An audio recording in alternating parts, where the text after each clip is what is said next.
করে কি করে না? অথচ যখনই ওই ঝড় তুফান থেমে যায় সিগারেট একটা ধরায় টান দেয়। ঠিক কি ঠিক না?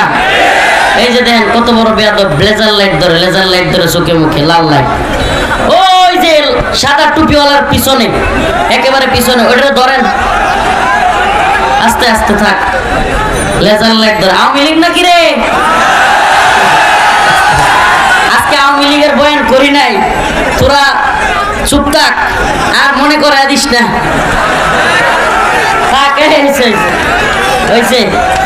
হয়েছে এদের কোনো অনুশোচনা নাই।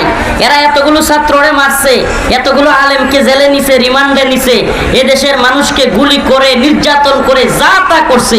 মাদ্রাসার ছাত্র, স্কুলের ছাত্র, এদেরকে গুলি করে হত্যা করেছে।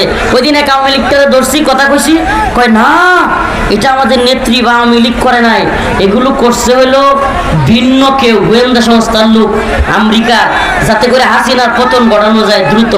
পরে আমি কইলাম তাইলে যারা মারছে কিছু তো ছবিও ছিল কিছু পুলিশের, তাইলে ওই পুলিশগুলোর কি আপনার হাসিনা দইরা শাস্তি দিছিল? না, এটা তো ঠিকই। যদি শাস্তি দিত তাইলে না বুঝতাম যে হ্যাঁ মারে নাই।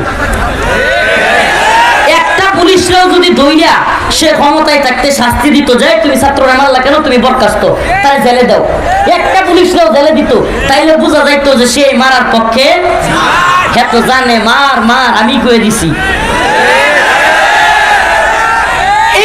পাবলিক আল্লাহ আল্লাহ মাফ করুন, দায়িত্ব রাজনীতি বয়ান করতাম না, ভালো লাগে না। এগুলো আখিরাতের বয়ান করে শুনেন, এইগুলি ভালো লাগে না ভাই। আখিরাতের বয়ান করি, এই দুনিয়া, এই তথাকথিত রাজনীতি, এগুলো যেই না তারা করে, বিশ্বাস করবেন কিনা, এরা সামনে এক অভিনয়ের জিন্দিগি লালন করে।